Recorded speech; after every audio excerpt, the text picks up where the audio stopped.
Hello दोस्तों, स्वागत है आप सभी का सोनी मनचंदा के यूट्यूब चैनल लीगल यात्रा पर। तो जैसा कि आपको पता है 4 क्लासेस हमारी हो चुकी हैं जिसके अंदर हमने जो है बीएनएस के कुछ टॉपिक्स कवर किए।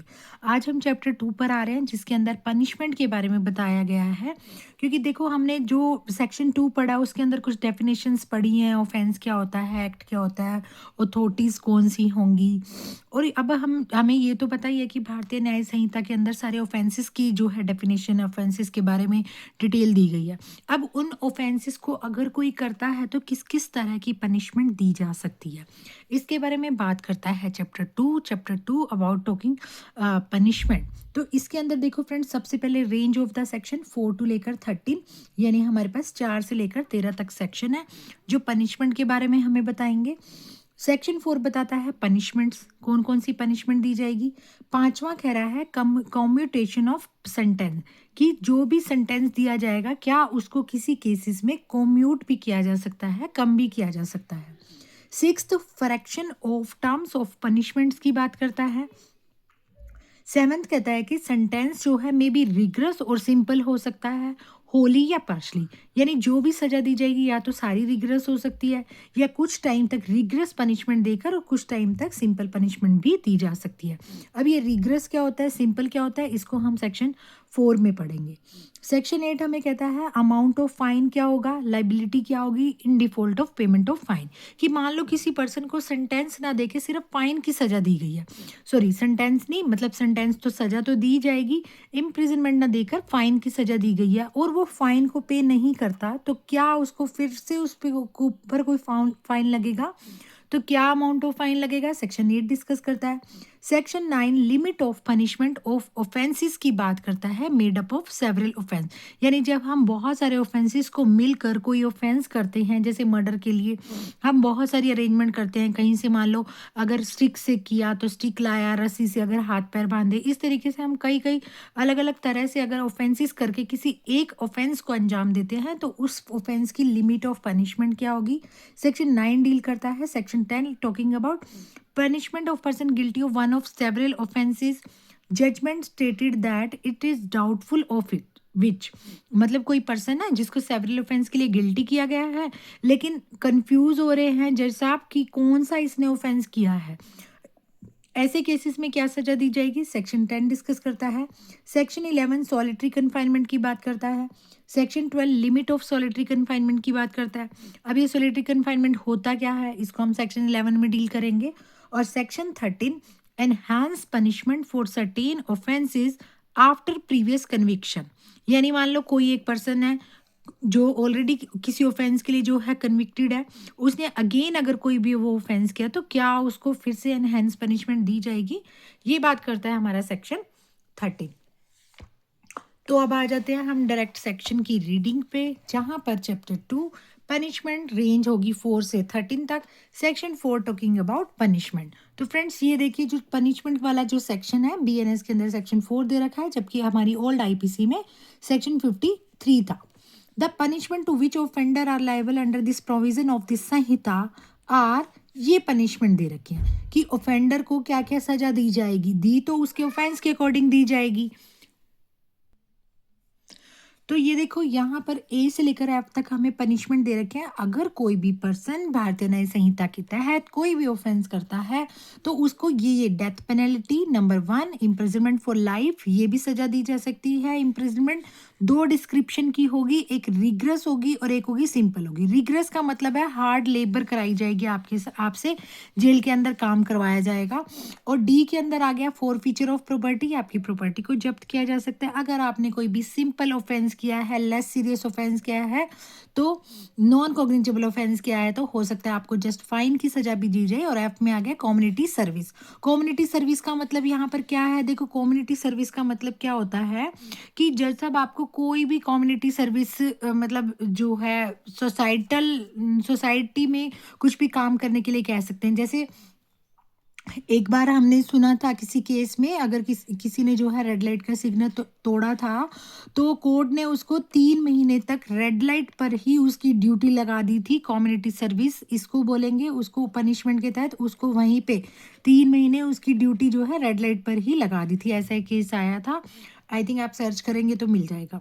अब आ गया सेक्शन 5, कॉम्यूटेशन ऑफ सेंटेंस की बात करता है। कॉम्यूट का मतलब होता है सजा को कम करना। क्या कोई सजा को कम भी कर सकता है? सजा देने वाले तो जज साहब हैं, वो हाई कोर्ट का, सुप्रीम कोर्ट का या फिर डिस्ट्रिक्ट कोर्ट, ये सब सजा देते हैं हमें।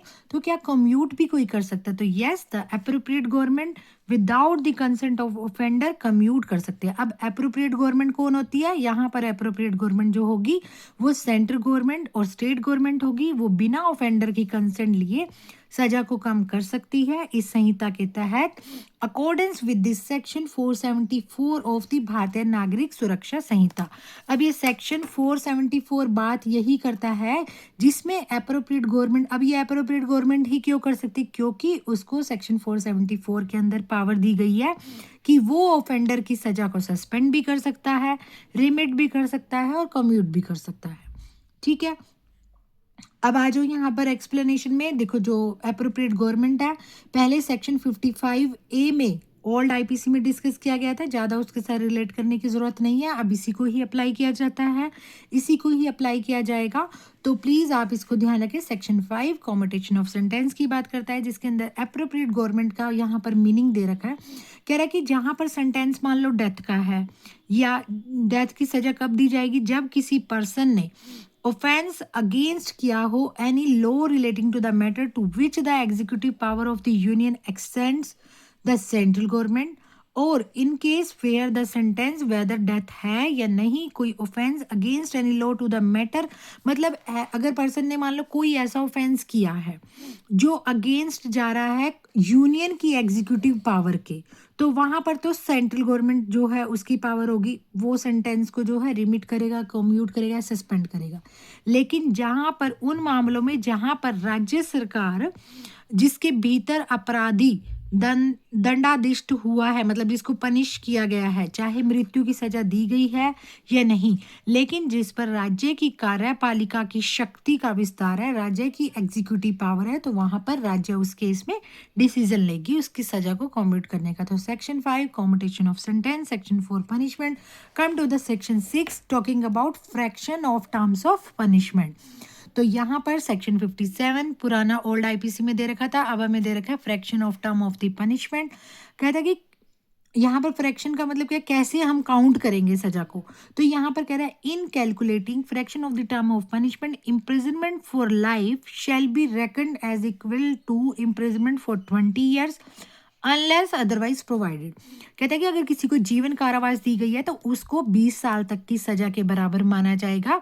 अगर हाँ ये है कि जीवन कारावास में कई बार 14 साल की सजा भी दे देते हैं, या अकॉर्डिंग टू ऑफेंस या कुछ भी अदरवाइज जब तक प्रोवाइडेड नहीं है तब तक हम लाइफ इम्प्रिजनमेंट को 20 ईयर्स के इक्वल जो है उसको रेकन करेंगे। रेकन का मतलब होता है काउंट करना।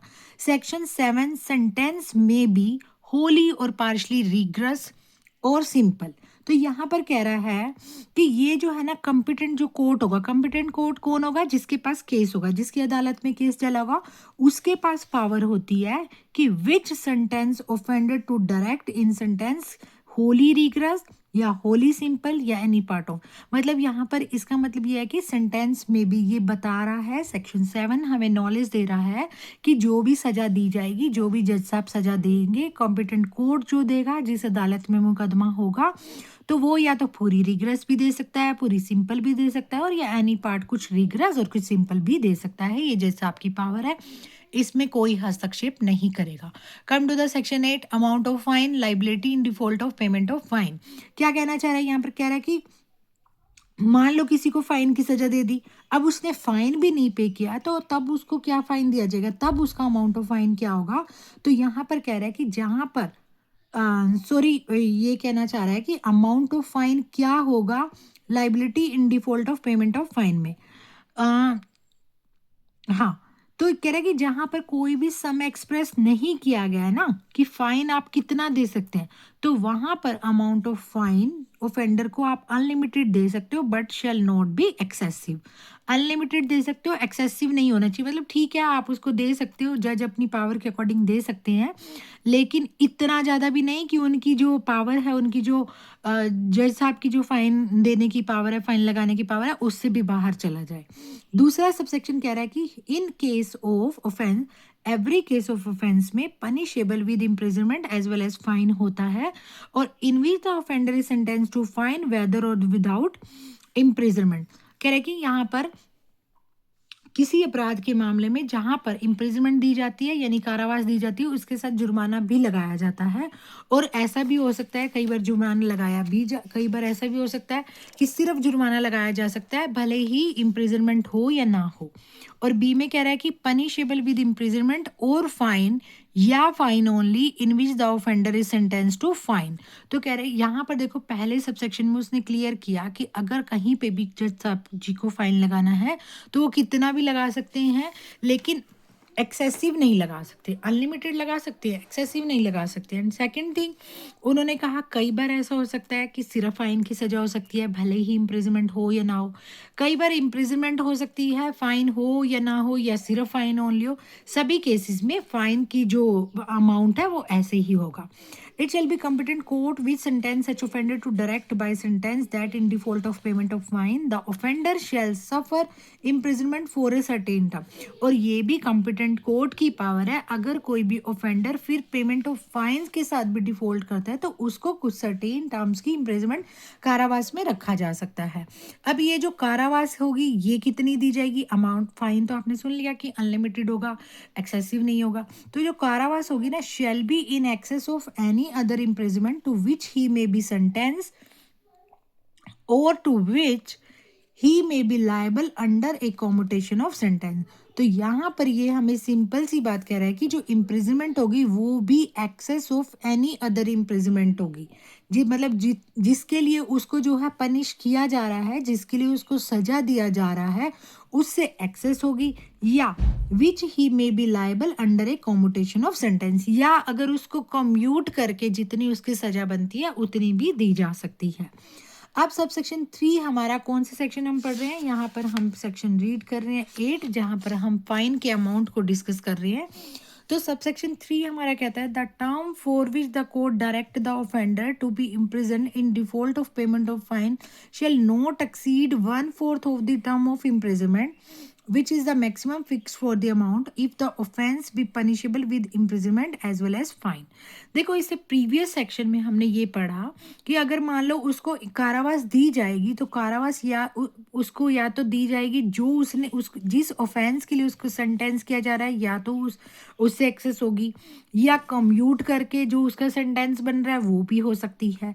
लेकिन सब क्लॉज 3 क्लियरली कह रहा है कि वो जो सजा होगी, जो उसकी टोटल पनिशमेंट होगी, मतलब जो टोटल जितने टाइम का उसको कारावास दिया जा रहा है उसके 1/4 से ज़्यादा नहीं होगी। नेचुरल सी बात, अगर किसी को 6 साल की सजा दी जा रही है, या सॉरी 4 साल, आप समझो, इजीली समझा जाएगा। मान लो किसी को 4 साल की सजा और 5,000 रुपये फाइन दिया जा रहा है।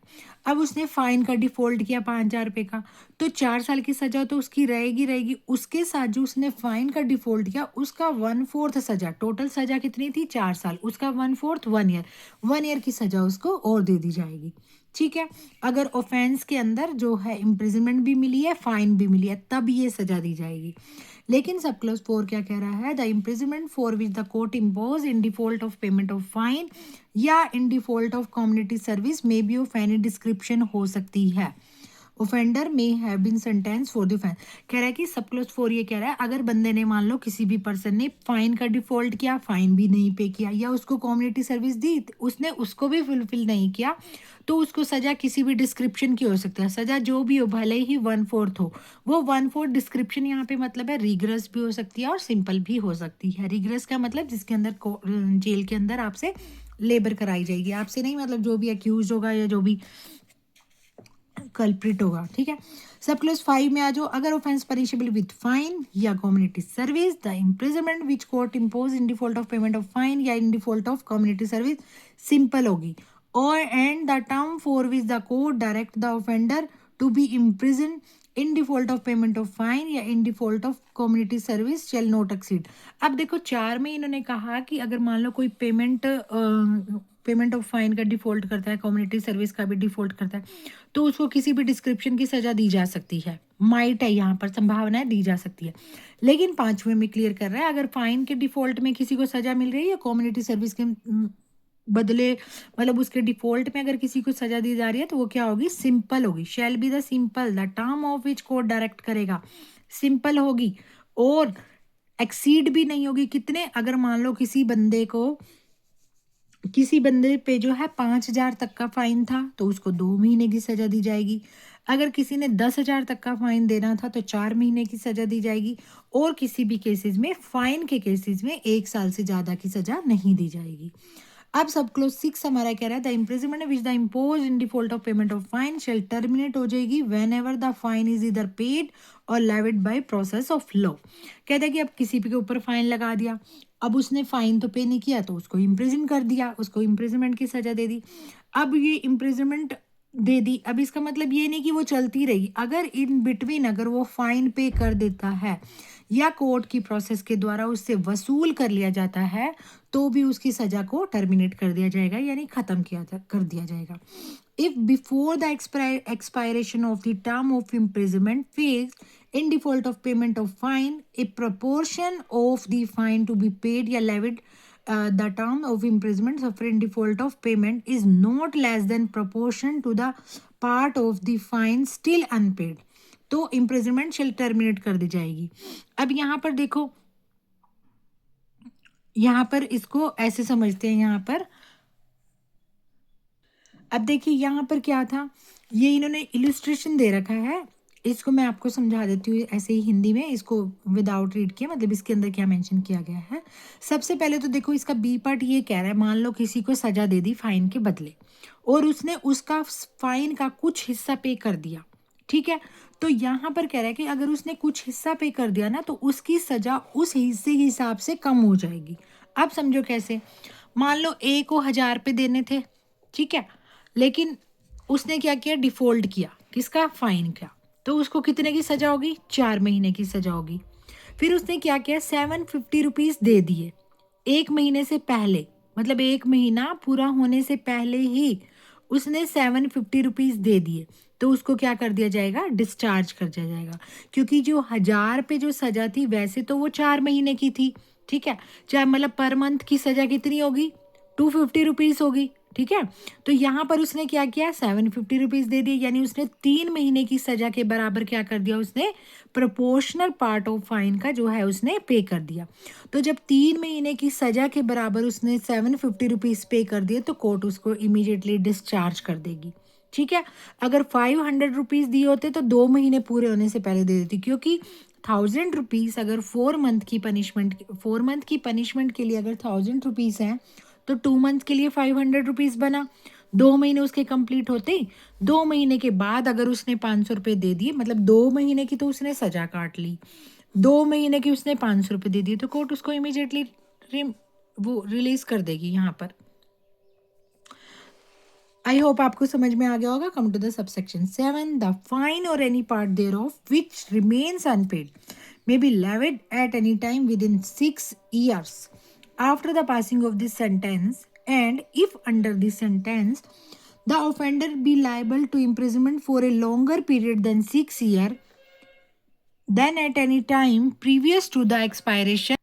तो अब इस सेक्शन का जो है ना, ये 7th क्लोज है, ये लास्ट है। तो यहाँ एक्सपायरेशन ऑफ द पीरियड के बाद ये कह रहा है कि the death of the offender does not discharge from the liability any property which would after his death be legally liable for his death. Simple सी भाषा में समझो, मान लो किसी बंदे ने जो है, किसी बंदे के ऊपर जो है इम्प्रिजनमेंट और फाइन दोनों लगा दिया गया, किसी पर्सन को जो है यहाँ पर फाइन की सजा भी दी गई और इम्प्रिजनमेंट भी दे दी गई। और अगर उसकी तो यहाँ पर एक टाइम पीरियड दे रखा है कि फाइन जो है ना 6 ईयर्स के दौरान कभी भी उससे वसूल किया जा सकता है, लेकिन एक शर्त है कि उसकी जो सजा है वो यदि 6 ईयर से ज़्यादा है। अगर पर्सन की जो कारावास की सजा है 6 ईयर से ज़्यादा है तो 6 ईयर के दौरान, मतलब वो जो उसकी सजा का जो अवधि है वो पूरी होने से पहले, 6 ईयर से पहले उससे कभी भी फाइन वसूल किया जा सकता है। इन केस अगर उस ऑफेंडर की डेथ हो जाती है तो उसकी जो प्रॉपर्टी होगी ना, उसकी प्रॉपर्टी से ये जो है फाइन वसूला जाएगा। उसकी डेथ भी उसके जो है ये ऋण को जो है खत्म नहीं कर सकती, यानी अगर वो नहीं पे कर पाएगा तो उसकी प्रॉपर्टी से जो है पे कराया जाएगा क्या चीज, ये जो फाइन होगा, ठीक है।